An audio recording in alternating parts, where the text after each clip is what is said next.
bom dia. A gente vai começar agora a aula 7 da disciplina de História da Antiguidade Ocidental. A aula de hoje é dedicada ao tema do Oriente Próximo na Idade do Bronze, né? Eu vou fazer uma coisa aqui introdutória, inclusive provisória, né, de apresentação um pouco da documentação e uma perspectiva mais geral, panorâmica dessa história longuíssima, né? Um período cobrindo aí 3.200 antes de Cristo até 1200 antes de Cristo. Então, né, essa discussão da aula que eu dividi em três partes, né, e depois eu quero complementar essa aula com mais material. Uma primeira, discutir um pouco as fronteiras do Oriente Próximo, da Idade do Bronze, depois experimentar com as narrativas possíveis e, finalmente, tratar um estudo de caso, aqui que é a formação e a acumulação de um império, né, no caso o Império Acadiano. Então, primeiro as fronteiras. Para considerar o Oriente Próximo na Idade do Bronze, a gente tem que considerar algumas fronteiras disciplinares, porque ele é estudado por diferentes especializações, né? A mais tradicional e mais antiga são chamados estudos bíblicos, que partem da Bíblia para fazer pesquisas arqueológicas e filológicas, baseadas nos textos bíblicos e em eventuais outras referências na tradição clássica, né, ou outras que foram descobertas, né? A partir dos estudos bíblicos, organizados principalmente com o intuito de comprovar ou negar a veracidade dos textos bíblicos, que se organizou uma nova disciplina, que é chamada Assiriologia, baseada no conhecimento dos textos escritos no sistema cuneiforme, com línguas diferentes do hebraico. Né? Num primeiro momento, o assírio, e isso, né, dá o nome à chamada Assiriologia, mas também em língua acadiana, suméria e várias línguas que foram sendo decifradas ao longo do século XIX. Ou seja, essa busca pela comprovação ou negação da veracidade da Bíblia gerou o conhecimento de outras línguas, né, o aparecimento de outros textos que conformou a chamada Assiriologia. Como uma forma de apoio tanto aos estudos bíblicos quanto à Assiriologia, também é chamado os estudos clássicos, né, que estudam, são as disciplinas da história antiga, das letras clássicas, que trabalham com textos em grego e latim, especificamente, né, prioritariamente textos em grego, que dão elementos para a história do Oriente Próximo, né, em particular Heródoto, Pompeu Trogo, Berócios e várias outras fontes que a gente vai passar aqui ainda aqui de um modo panorâmico. Então, para dar alguns exemplos, né, os estudos bíblicos vão apresentar para a história do Oriente Próximo o aporte da Bíblia, né, em particular do Gênesis, né, que trata lá de fenômenos da Mesopotâmia, mas, né, a Bíblia inteira tem referências, né, à história do Oriente Próximo, né, dá para entender as passagens bíblicas dentro dessa história. Então aqui eu seleciono o Gênesis, né, tem um enorme debate para a datação do Gênesis, né, se ele é datado da época de Moisés, se Moisés existiu, né, no século 12, 11 antes de Cristo, mas o consenso hoje é que o Gênesis, como a gente conhece hoje, ele foi organizado, ao menos, né, mesmo que não tenha sido composto, mas ele foi organizado por volta do século VI antes de Cristo, na experiência do retorno dos exilados judeus na Babilônia, quando eles retornam para a região de Israel, da Judéia, eles retornam para a Palestina, eles vão reorganizar esses textos bíblicos formando o Pentateuco. Eu selecionei um trechinho aqui que fala dessas paisagens próximo-orientais nas quais se desenrolam as histórias bíblicas. Né? Essa aqui é uma passagem do Gênesis, logo depois da descrição do dilúvio. Né? Então o autor está falando das gerações que sucederam Noé e o dilúvio. Então diz o autor: tanto Abraão quanto Naor casaram-se. O nome da mulher de Abraão era Sarai, ou Sara, e o nome da mulher de Naor era Milca. Esta era filha de Harã, pai de Milca e de Iscar. Ora, Sarai era estéril, não tinha filhos. Terá tomou seu filho, Terá, o pai de Abraão, tomou seu filho Abraão, seu neto Ló, filho de Harã, e sua nora Sarai, mulher de seu filho Abraão, e juntos partiram de Ur dos Caldeus para Canaã. Mas, ao chegarem a Harã, estabeleceram-se ali. Terá viveu 205 anos e morreu em Harã. Então o Senhor disse a Abraão: saia da sua terra, do meio dos seus parentes e da casa de seu pai, e vá para a terra que eu lhe mostrarei. Farei de você um grande povo e o abençoarei. Tornarei famoso o seu nome e você será uma bênção. Abençoarei os que o abençoarem e amaldiçoarei os que o amaldiçoarem. E por meio de você todos os povos da terra serão abençoados. Partiu Abraão, como lhe ordenara o Senhor, e Ló foi com ele. Abraão tinha 75 anos quando saiu de Harã. Levou sua mulher Sarai, seu sobrinho Ló, todos os bens que haviam acumulado e os seus servos, comprados em Harã. Partiram para a terra de Canaã e lá chegaram. Ou seja, né, eu não vou discutir detalhes aqui, né? Uma coisa que ó, a coisa super abundante, né? Um tema sempre retomado é a maior duração das gerações humanas nos períodos anteriores. A ideia de que o corpo humano e o mundo vai decaindo com o passar do tempo, né? Uma longa história de decadência da saída no Jardim do Éden, né? Da queda do paraíso até o nascimento de Cristo e a redenção final, né? O juízo final que terminaria com essa história, né? Então, o pai de Abraão aqui viveu 205 anos, a ideia é que o corpo humano durava mais. O que eu quero destacar aqui são os espaços. Existem 3 localidades que são mencionadas no texto com destaque. Primeiro é a cidade de Ur. Ur era uma cidade suméria que ficava no sul da Mesopotâmia, no sul do atual Iraque, logo pertinho do Golfo Pérsico. Harã é uma cidade que ficava na região da Anatólia Meridional, no sul da atual Turquia. E Canaã corresponde à Palestina. Ou seja, esses espaços aqui estão falando do Oriente Próximo, a Mesopotâmia, a Anatólia e a Palestina, e a circulação dos povos por essas regiões, né? E a história judaica vai se desenrolar nas relações também com o Egito, mas principalmente com a Mesopotâmia e a Anatólia. Uma outra fonte textual importantíssima para a história do Oriente Próximo, na Idade do Bronze, mas também em períodos posteriores, é o texto de um sacerdote babilônico chamado Berossos, né, ou pastor de Bel, que era um outro nome do deus babilônico de Marduk, né, ele era sacerdote do templo de Marduk na Babilônia, o templo mais importante, que escreveu em grego uma obra chamada Babiloníaca, né, ou a História da Babilônia. A gente não tem o texto original, a gente tem referências ao texto da Babiloníaca coletadas por diversos autores, em particular da tradução armênia de uma fonte grega escrita por um sujeito chamado Eusébio de Cesareia, um bispo cristão. Ou seja, esse texto ele foi transmitido ao longo do século a partir de cópias, traduções, cópias das traduções e formas, né, às vezes quase aleatórias, né? Tem uma enorme discussão sobre a confiabilidade desses textos.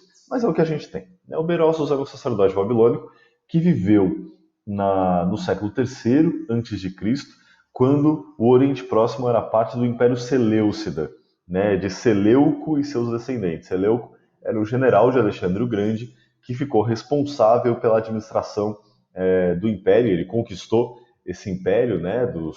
A partir do espólio de Alexandre o Grande, que morreu em 324, 323 a.C., Seleuco vai se tornar o responsável por todo o Oriente Próximo, criando o chamado Império Seleucida.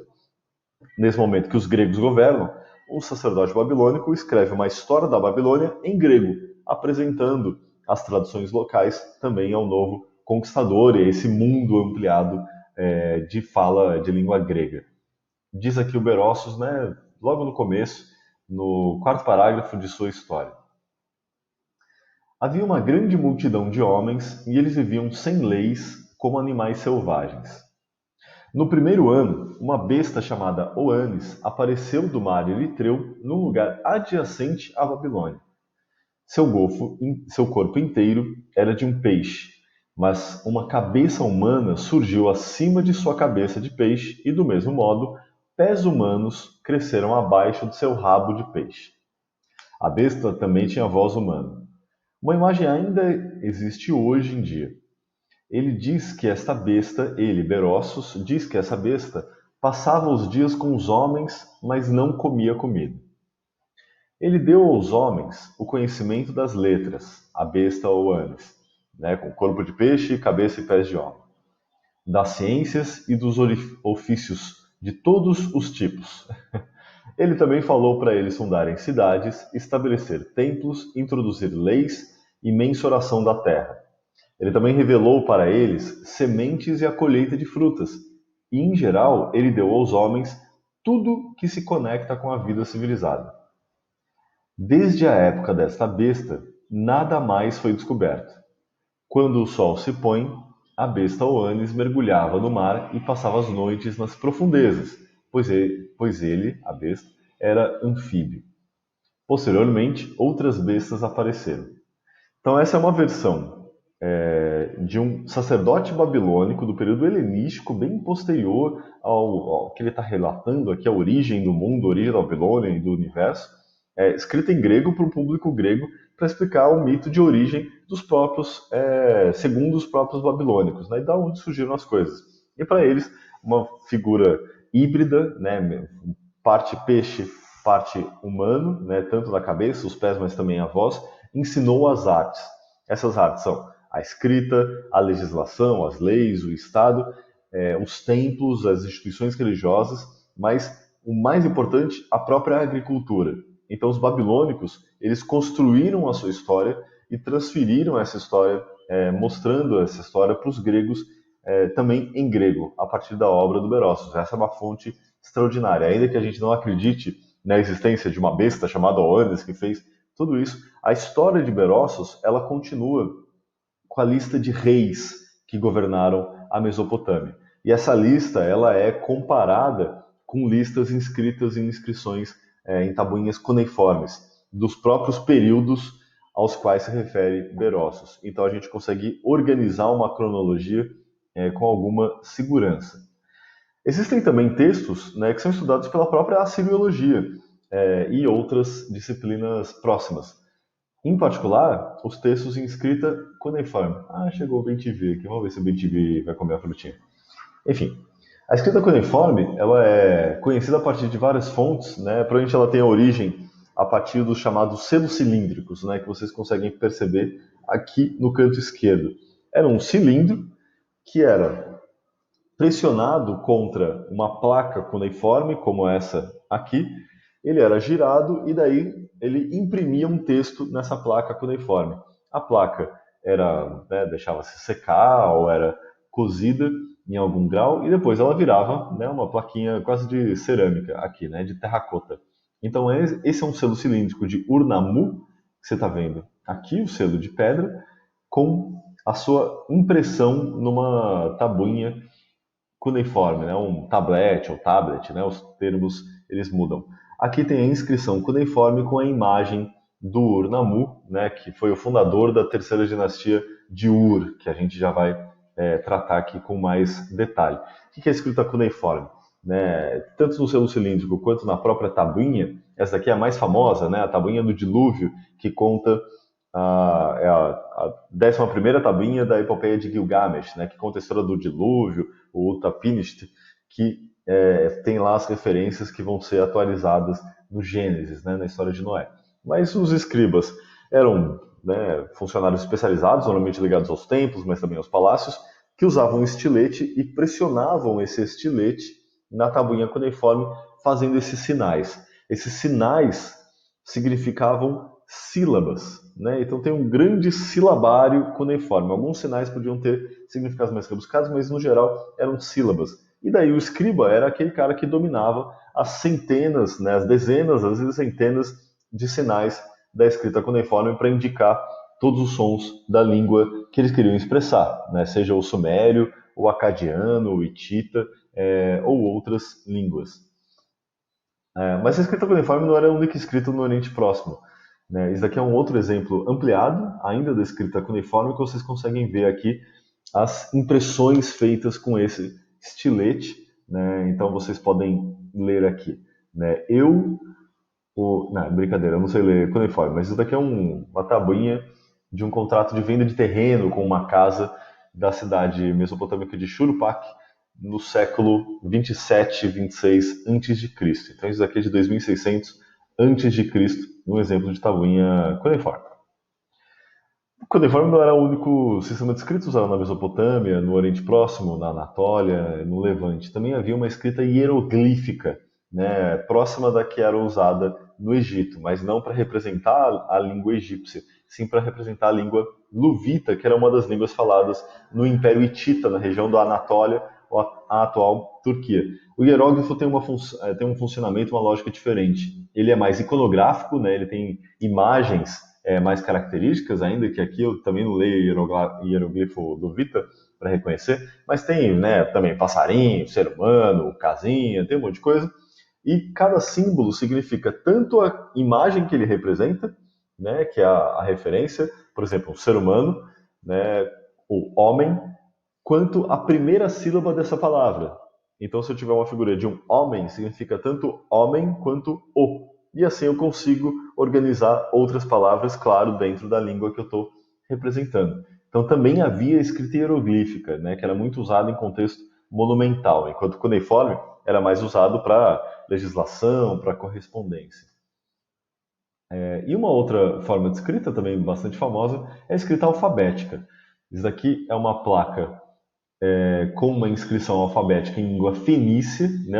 Os fenícios vão desenvolver o alfabeto a partir de vários caminhos, a partir de vários mecanismos, e depois os gregos vão incorporar o alfabeto dos fenícios. Qual é a inovação do alfabeto? O sinal significa apenas um som. No caso do alfabeto fenício, apenas as consoantes. Os gregos e os cipriotas também vão adicionar as vogais.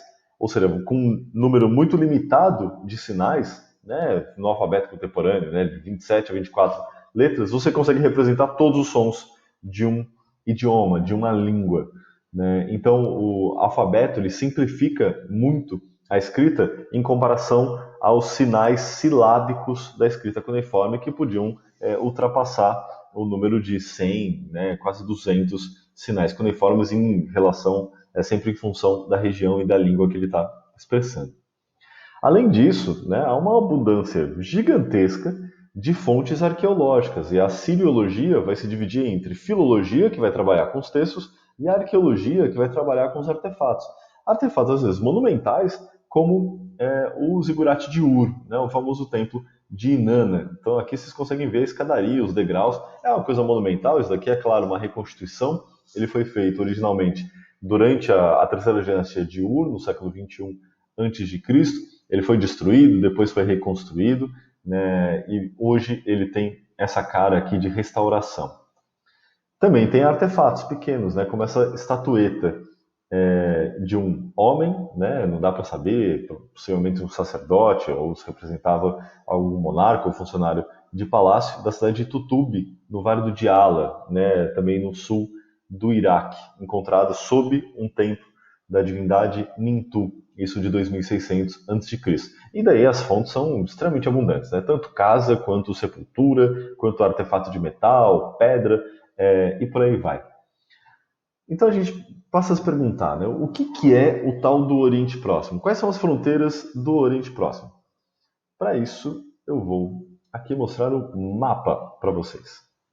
Então vamos ver o Google.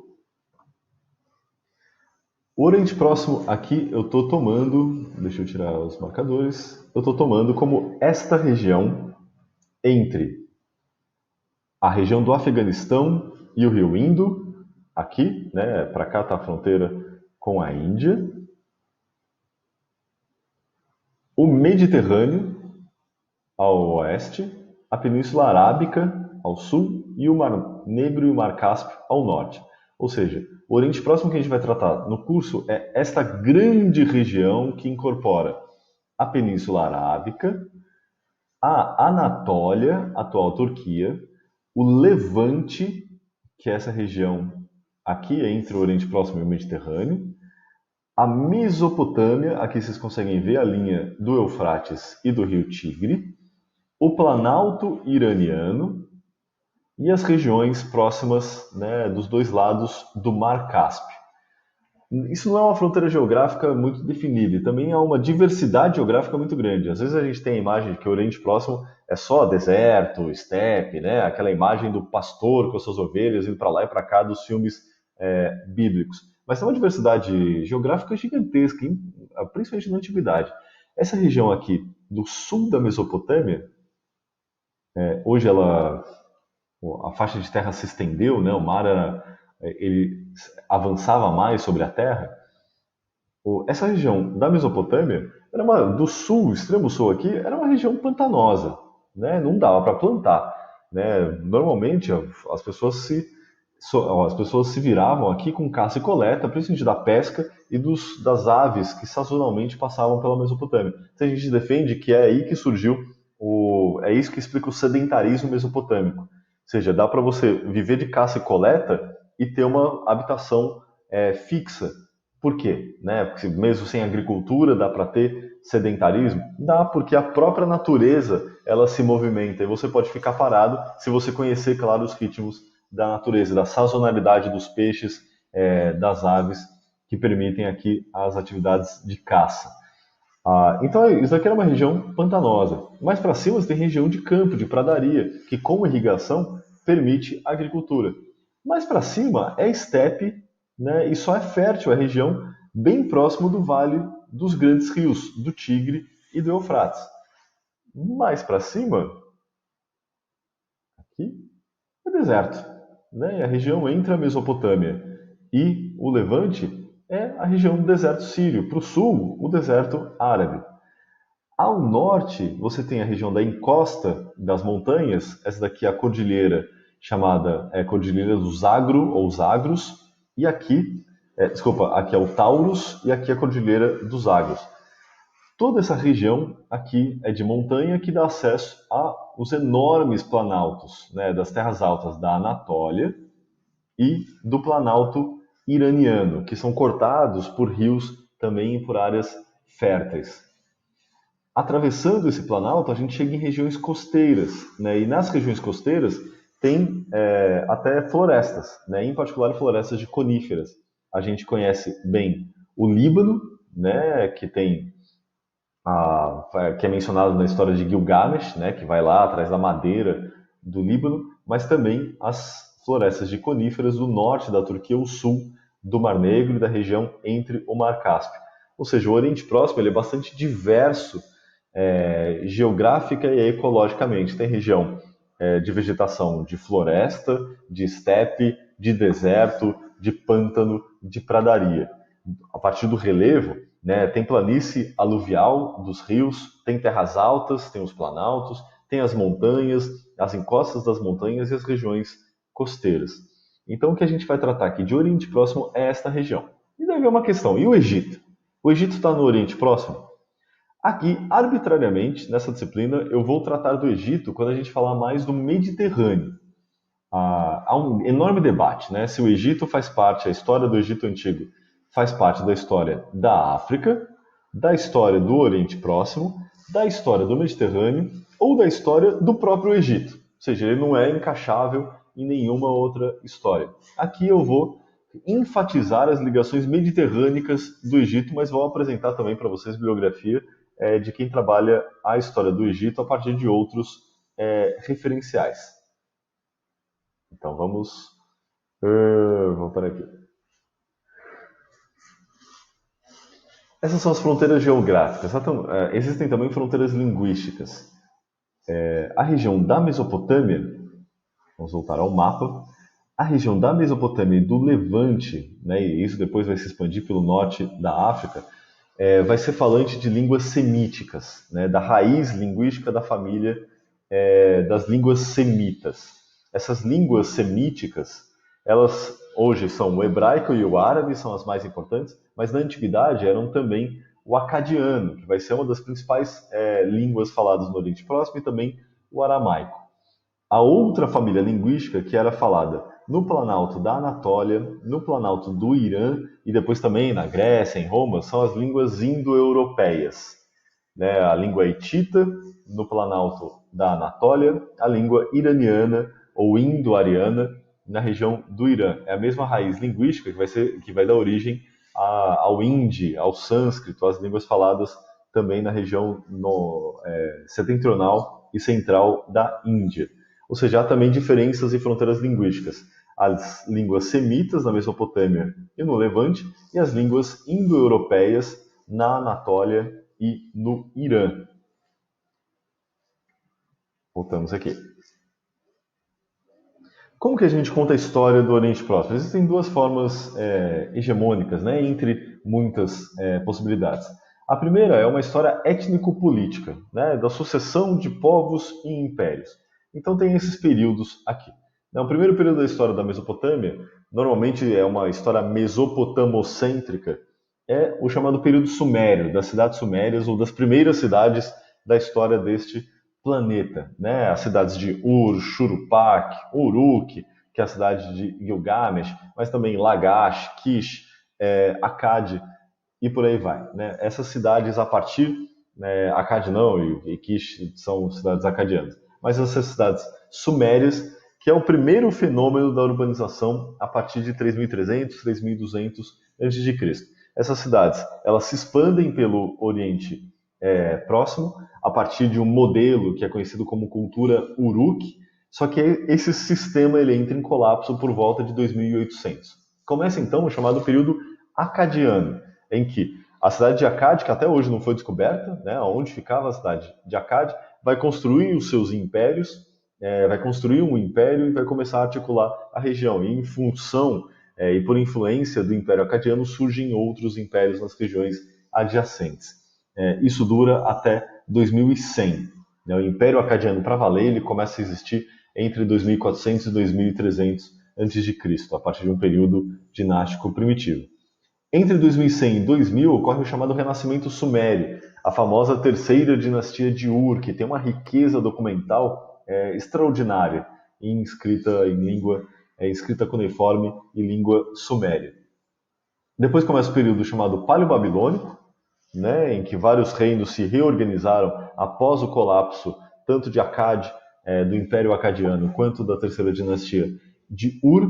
Esse período babilônico normalmente vai até por volta de 1800, quando um povo chamado de Amorita, né, cujo rei Hammurabi é o mais famoso, conquistou a Babilônia. Também nesse período, o norte da Mesopotâmia passa a ser governado pelo Império Paleo-Assírio. Isso vai de 1800 a 1500 a.C.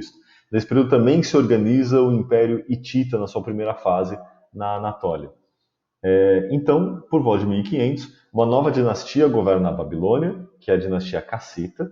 O Império Hitita se torna uma grande potência e a Assíria, no norte da Mesopotâmia, passa pelo seu período médio. Esse sistema aqui de impérios entra em colapso com o final da Idade do Bronze, em 1200. A gente vai ver com detalhe. A gente tem uma aula só para discutir o final da Idade do Bronze. Começa então a Idade do Ferro. Então um período obscuro da história próxima oriental entre 1200 e 900, em que há uma bem pequena quantidade de fontes textuais. Os impérios eles entram em colapso, as dinastias elas são descontinuadas, até que surge um renascimento imperial com impérios muito mais poderosos, como o Império Neo-Assírio, que é alguns defendem que é o primeiro império universal da história, ou seja, o primeiro império que pode dizer que é o único império sem ter nenhum rival à altura. Contemporâneo ao Império Neo-Assírio, surgem os vários reinos neo-hititas, depois da destruição do Império Hitita na região da Turquia, e diversos reinos étnicos. O mais famoso é o reino de Israel, né, toda a região da Judéia e da Palestina, mas existem também vários reinos de cultura aramaica e também reinos que vão se estabelecer na Anatólia, como o reino da Frígia, da Lídia e por aí vai. Por volta de 700, começa o chamado período neobabilônico, né? O Império Neo-Assírio é derrotado por uma coalizão entre a Babilônia e a Média, da onde vai surgir o Império Medo, e esses impérios vão dividir o Oriente Próximo, tanto a Babilônia quanto a Média. É mais conhecido como período neobabilônico caldeu. Esse é um período de crescimento urbano muito intenso da cidade da Babilônia. E também de produção documental intensa em língua acadiana. Esses impérios vão dar lugar ao Império Persa Aquemênida, que vai unificar todo o Oriente Próximo entre um pouco antes de 500 até um pouco antes de 300 a.C. Essas daqui são datas apenas de referência. O Império Persa Aquemênida ele vai governar do Afeganistão até o Egito, ele incorpora o Egito, até que ele é derrubado por Alexandre o Grande e o exército greco-macedônico a partir de 331 até a morte de Alexandre em 324, 323 a.C. Começa então o chamado período helenístico, né, em que o Oriente Próximo vai ser governado pelo Império Seleucida e depois pelas várias províncias que se tornam reinos independentes. Até que uma dessas províncias, a província da Pártia, que tem uma dinastia chamada Arsácida, né, de um ancestral chamado Arsaques, toma todo esse território e reunifica o Oriente Próximo a partir de um reino que vai usar o aramaico como língua dominante. O Império Parto-Arsácida ele vai manter o poder sobre o Império, sobre o Oriente Próximo entre 100 a.C. e 200 depois de Cristo, quando eles são derrotados por uma dinastia que vem da província da Pérsia, que é a chamada dinastia Sassânida, e começa o período do Império Persa-Sassânida, que vai dominar o Oriente Próximo entre 200 e 700 depois de Cristo, quando eles finalmente são derrotados pelos árabes no contexto da expansão islâmica. E aqui, né, também a gente vai parar o curso, é o que trata o curso de História Medieval. Hoje, né, eu quero discutir com mais detalhe o período da Idade do Bronze, né, do período sumério até o chamado período obscuro. Essa é uma forma bem tradicional de contar a história, né, como se houvesse uma sucessão de povos e de reinos e seus impérios. Uma forma alternativa é o que eu apresentei para vocês no texto do Mário Liverani, né, aquele panorama histórico da história do Oriente Próximo. O Liverani, ele sintetizou as ideias dele nesse texto, mas a grande obra dele é essa aqui, que é Antigo Oriente, História, Sociedade e Economia. Como vocês podem ver, é um calhamaço, tem quase 900 páginas, com letra pequenininha, né, nem tanto, com poucas imagens, e que é a obra máxima, magna, né, opus magnum do Mário Liverani sobre essa história do Oriente Próximo, né, a grande obra. Eu me enrolei aqui no latim, opus magnus. Ou seja, aqui ele vai sintetizar, né, uma carreira inteira de pesquisa em assibiologia no campo do Oriente Próximo. E lá ele desenvolve uma história para entender a longa duração dessas sociedades. Para ele, existe uma espécie de pulsação com uma estrutura cíclica. Ou seja, tem ciclos de crescimento e retração. Essa é a pulsação, né? Tem um primeiro pulso de crescimento e depois de retração. Só que a cada pulsação, o sistema que ele chama de Antigo Oriente se torna cada vez mais amplo, ou seja, incorpora regiões cada vez maiores. Isso acontece tanto no nível espacial quanto no nível da integração entre essas diferentes regiões. O que movimenta essa lógica cíclica de crescimento e retração é o que ele vai chamar de dialética do desenvolvimento. Ele discerne duas estratégias de desenvolvimento diferentes. A primeira, um desenvolvimento centrado no templo ou no palácio. A segunda, um desenvolvimento centrado na aldeia. O templo e o palácio organizam, né, o que ele vai chamar de economia de redistribuição. Eles coletam o excedente das aldeias e redistribuem essa riqueza na forma de serviços especializados do próprio templo ou do palácio, seja a religião, seja os escribas, o artesanato e a guerra. Ou seja, o palácio ele vive da exploração da aldeia. A aldeia não tem uma lógica de redistribuição. A aldeia tem uma lógica de subsistência e reciprocidade. É o excedente da aldeia que sustenta o palácio. Então, o palácio, ele, retendo o excedente das aldeias, cobrando na forma de taxação, ele cria um sistema que pode, inclusive, favorecer as aldeias, desenvolvendo novas técnicas de agricultura.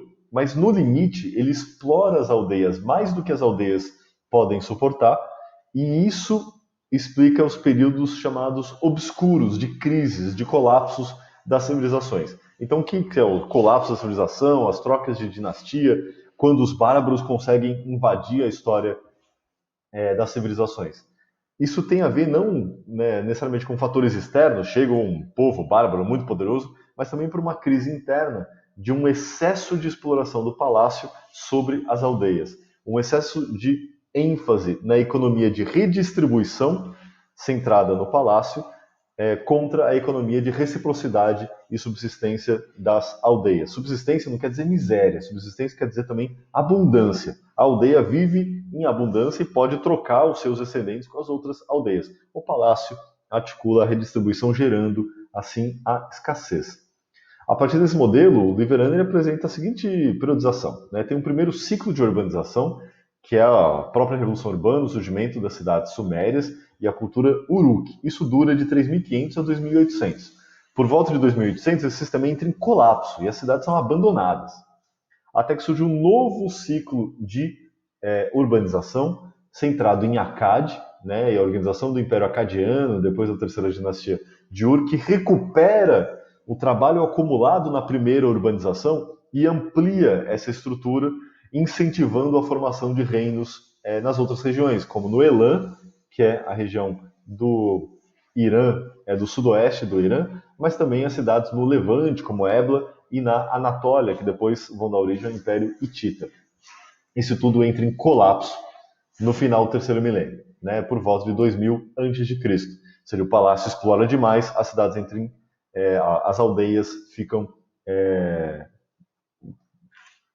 muito mais, elas ficam sem estrutura para conseguir reproduzir a exploração e a taxação do palácio. Nesse momento, povos nômades vão para cima, né, e os palácios não têm como resistir.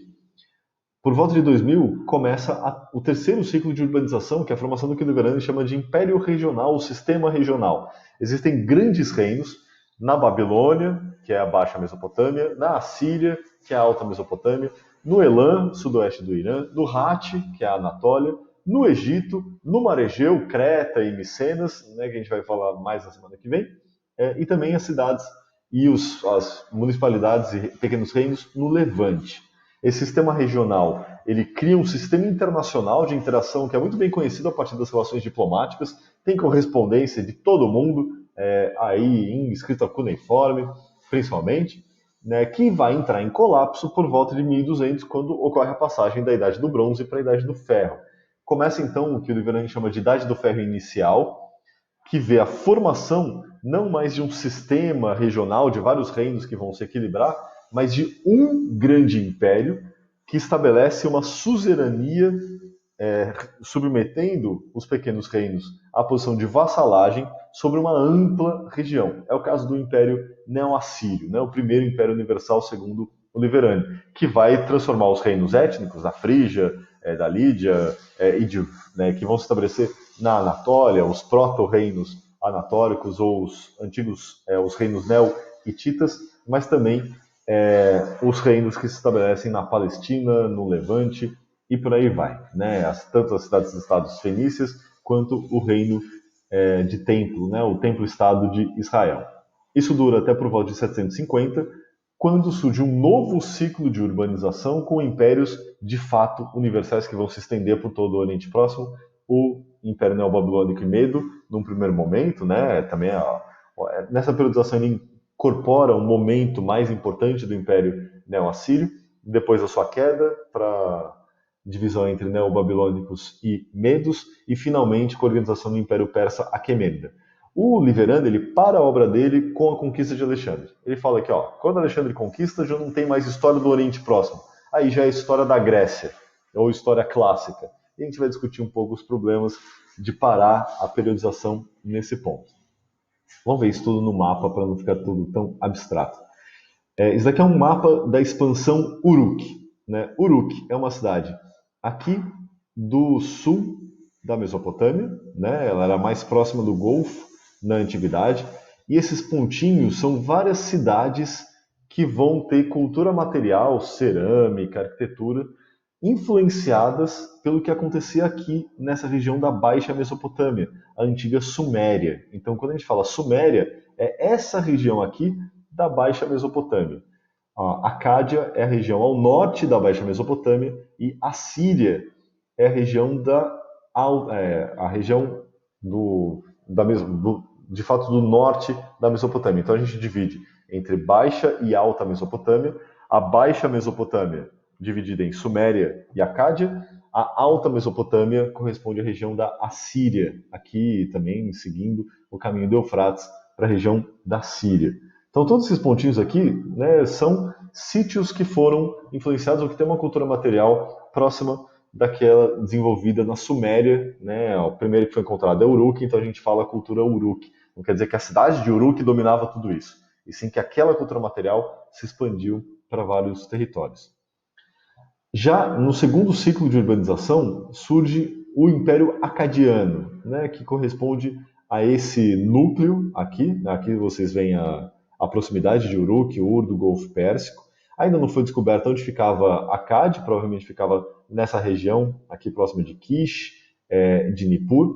Aqui surge o Império Acadiano, depois eles vão se expandir também para a Síria, né, nomeada a partir de Assur, mas também da cidade de Nínive, né, que era uma capital assíria importante, e depois vão se expandir para a região do Irã, na região que antigamente era chamada de Elam, cuja capital era aqui Susa. Né? Então esse é um primeiro esboço de império acadiano, o segundo ciclo de urbanização.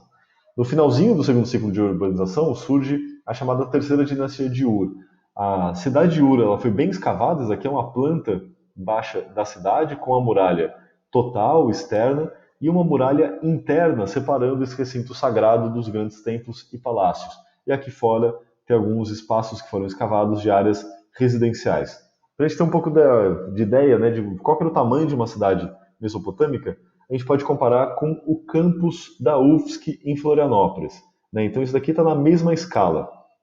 Esse daqui é o campus da UFSC, esse daqui é o espaço de Ur, né, na época da terceira dinastia, no finalzinho do terceiro milênio. Então vocês veem que assim, Ur, né, uma das principais cidades, capital de um império, era do tamanho da UFSC, não era muito grande. Né? Então a escala das cidades ela não é gigantesca. Só que para outros períodos as cidades podem ser bem maiores. É o caso, por exemplo, da Babilônia. Né? Então a Babilônia aqui também está na mesma escala. Ela é maior do que Uruk, né? E ela é maior do que o campus da UFSC. Também não é gigantesca. Se compara a Florianópolis inteira, São Paulo, Nova York, né? Era uma cidade importante, era muito grande. Né? Os antigos falam de uma população gigantesca, mas mesmo assim eram cidades relativamente pequenas para os padrões contemporâneos. Agora a gente entra no terceiro ciclo de urbanização que o Liverani discute, né? Que é a formação dessas grandes regiões centradas em grandes reinos, né, que vão criar um sistema internacional equilibrado. A Babilônia se organiza na Baixa Mesopotâmia, unifica a Baixa Mesopotâmia, e o reino assírio unifica a Alta Mesopotâmia. Se organiza também o reino do Elam, a partir de Susa, e um antigo império hitita. E outras cidades, né, também se organizam aqui na região do Levante. Por volta de 450, se organiza essa configuração do sistema internacional. O reino do Elam, no sudoeste do Irã, a Babilônia, na Baixa Mesopotâmia, a Assíria, na Alta Mesopotâmia, que disputa poder com o reino de Mitanni, na ligação, né, do Eufrates, da Assíria com a Síria, também o reino de Kisuatna, no sul da Anatólia, Arzawa, no sudoeste da Anatólia, o Império do Hatti, na Anatólia Central, e o mundo creto-micênico, né, dos vários palácios e cidades que surgem no Mar Egeu. Por volta de 1350, a divisão territorial se dá entre o Elam e a Mesopotâmia, ao sul, a Síria e Mitanni, né, a Síria consegue se expandir, o Hatti domina quase toda a Anatólia, ainda disputando aqui espaço com Arzawa, e as cidades micênicas dominam o Egeu, né, e a região de Chipre, chamada Alashiwa, e o Egito aqui se organiza, também era um estado faraônico, né, muito antigo, mas vai entrar nesse sistema de equilíbrio, e vai disputar com o Império Hitita o Levante, né, toda a região aqui do Levante tem várias guerras bem documentadas entre os hititas, do Império do Hatti, e o Egito. No final da Idade do Bronze, essa é a configuração. O grande Império Hitita se torna o senhor único da Anatólia, domina boa parte do Levante, aqui fazendo fronteira com o Egito. A Assíria se torna o grande império do norte da Mesopotâmia. A Babilônia mantém a sua hegemonia e o Elam. Isso tudo vai entrar em colapso por volta de 1200. A parte mediterrânea é conhecida, né, a crise associada às chamadas invasões dos povos do mar. né? Esses povos do mar são associados aos filisteus, às vezes aos gregos, tem um grande debate que a gente vai tratar com detalhe na semana, não a próxima, a outra. Mas esse sistema vai entrar em colapso. O Império Hitita vai ser varrido, ele vai desaparecer. O reino egípcio ele vai se fragmentar em vários pequenos reinos. A Assíria vai encolher, o reino babilônico vai encolher, o Elam vai quase desaparecer, a documentação textual é diminuída de modo brutal, os palácios micênicos eles são ou destruídos ou abandonados, ou seja, é um mundo inteiro que acaba, né? Um colapso completo. E daí, a partir desse mundo que vão se organizar uma nova estrutura da Idade do Ferro, e o grande vencedor dessa reestruturação é o Império Neo-Assírio, que vai dominar todo o Oriente Próximo. Para concluir, eu quero dar um exemplo, né, de como esses reinos e impérios eles vão sendo construídos, que é a história de Sargão e seu neto, Naram-Sin. Sargão é o primeiro rei da dinastia do Império Acadiano. Né? A gente conhece o Sargão a partir de uma lista real escrita em Sumério, né, que é datada de 1800 a.C., que conta um pouquinho da história de Sargão. Fala aqui que em Acade, Sargão, cujo pai era jardineiro, o copeiro de Ur-Zababa, rei de Kish, uma cidade mesopotâmica, tornou-se rei, o rei de Acade, que construiu Acade. Ele governou por 56 anos. Então a ideia de que Sargão se tornou, né, não tinha uma origem ilustre, era filho de um jardineiro copeiro do rei de uma outra cidade, mas ele conseguiu se transformar em rei de Acade. Então essa é uma referência, né, do rei que ele não tem uma origem ilustre, mas se torna um grande rei e constrói o seu império. Isso teria acontecido no século 25 ou 24 a.C. Uma outra fonte dá mais detalhes da história de Sargão I de Acade. Né, uma tabuleta neo-assíria do século VII a.C., né, que foi produzida na biblioteca de Assurbanipal, o rei neo-assírio, na cidade de Nínive, na Assíria. Diz essa tabuleta. Aqui Sargão está falando em primeira pessoa. Minha mãe foi uma alta sacerdotisa, meu pai eu não conheci. Os irmãos de meus pais amavam as montanhas. Minha cidade é Azupiranu, que se situa às margens do Eufrates. Minha mãe, alta sacerdotisa, me concebeu, em segredo me pariu. Colocou-me numa cesta de juncos e selou-o com betume. Colocou-me no rio que se elevou sobre mim e me carregou a Aque, o carregador de água. Aque, o carregador de água, me aceitou como seu filho e me criou. Aque, o carregador de água, me nomeou como seu jardineiro.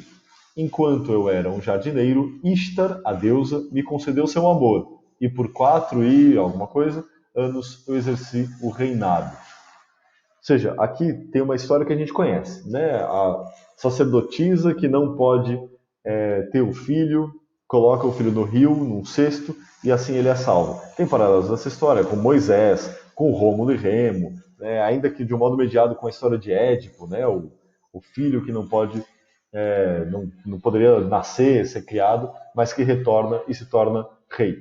Né? Então esse é um topos, é um lugar comum, tradicional, né? Extremamente difundido para explicar a origem do rei. O rei é um outsider, é um cara de fora, mas que ele vai lá e ele refaz todas as coisas. O Sargão I, ele consegue constituir o império e, né, vai morrer, vai deixar a sucessão, e o seu neto, Naram-Sin, ele tenta ampliar o império e se afirmar como o único imperador. Né? Isso é bem conhecido a partir de 2 fontes, que é a Estela da Vitória, de Naram-Sin, cetro de Sargão I, e a estátua de Naram-Sin com uma inscrição na base, isso tudo do século 23 a.C. Essa estátua, essa estela de Naram-Sin, mostra o próprio Naram-Sin submetendo, né, rebeldes. Vocês percebem que o tamanho dele é bem maior do que o de um ser humano comum. Isso é uma forma de representar o poder real que tem, né, outras referências. Essa estela é do século 23 a.C., mas antes do século 30, 29 a.C., isso já aparecia. Essa é uma estela de Varca, né, da região da Baixa Mesopotâmia, que mostra os guerreiros submetendo aqui os animais, né, e os homens eles são vistos como gigantes. Então isso aqui são leões sendo mortos por esse indivíduo gigante que é maior do que outros indivíduos que essa é uma solução iconográfica que associa o tamanho da figura ao poder e prestígio que ela tem. Isso também é conhecido a partir do chamado estandarte de Ur, né, do cemitério real de Ur, datado do século 25 a.C. Ninguém sabe exatamente o que é, né, uma caixa aqui com várias incisões em lápis lazuli, né, e outros materiais que representam tanto cenas de guerra quanto cenas de paz. É que vocês percebem que tem um personagem central que ele é fisicamente maior que os outros. Isso é mais claro aqui na cena da paz, da coleta de tributos, em que ele sentado é maior do que os indivíduos que estão em pé.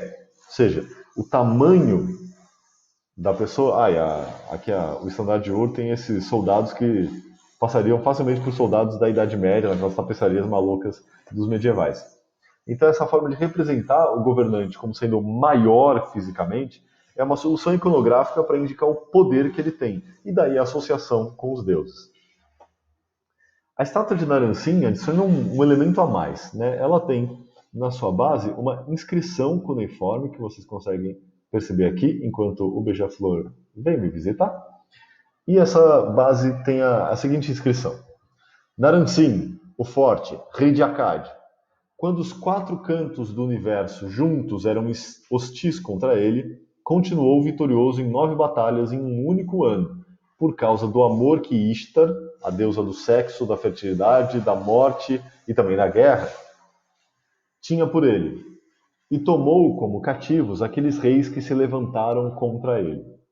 Porque ele foi capaz de preservar sua cidade no tempo da crise, sua cidade pediu a Ishtar, no Eana, a Enlil, em Nippur, a Dagar, em Tutul, a Nihursaga, em Kesh, ou Kish, a Enlil, em Eridu, a Sin, em Ur, a Shamash, em Sipar, e a Nergal, em Kuta, que ele fosse o deus de Akkad. E eles construíram um templo a ele no meio de Akkad.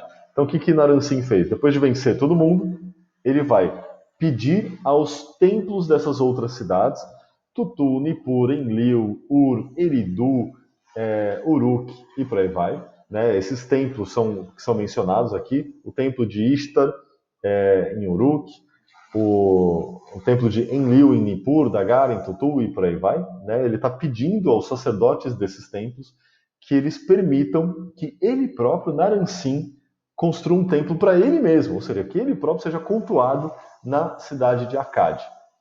A gente sabe que essa história não vai dar certo. Né? O Naramsin vai acabar sendo morto, né, numa sublevação, provavelmente da sua própria corte. Ou seja, um rei tentar ser um deus era coisa demais para a cultura mesopotâmica, ainda que neste momento. Era normal falar que ele tinha um amor de Ishtar, como o próprio Sargão I, mas ele próprio ser um deus, isso não vai acontecer, diferente da cultura egípcia. Isso tudo mostra que os saberes sobre como governar e quais são os limites dos governantes, eles vão sendo acumulados com o tempo. Ou seja, isso tudo não vai se perder. Esses textos eles vão ser recopiados, eles vão ser relidos, e os próximos governantes vão saber, vão conhecer a história de Sargão. Vocês viram a tabuleta contando a história de Sargão? É do século VII a.C., e a história de Naramsin, como um cara desmedido, tomado pela híbris que ele queria ser ele próprio um deus. Esse é um debate bibliográfico importante. Né? Durante muito tempo, a bibliografia tratou a história do Oriente Próximo como sendo dominada pela figura do grande rei teocrático, que governa sem nenhum limite. Hoje, a historiografia mostra que os reis tinham limites, sim, que eles não podiam se apresentar como deuses, como aqui o Naramsin tentou e não conseguiu, que eles tinham que dialogar com a população, com os nobres, com a corte, com várias outras instâncias de poder. De qualquer maneira, esses saberes sobre os limites e as possibilidades dos reis, eles vão sendo acumulados. E só dá para fazer um império universal, como o Império Neo-Assírio, Neo-Babilônico e Persa, porque eles têm esses saberes acumulados ao longo dos séculos. A gente vai discutir esses elementos com mais detalhe nas outras atividades, e por isso eu fico por aqui. É isso, pessoal. Aquele abraço.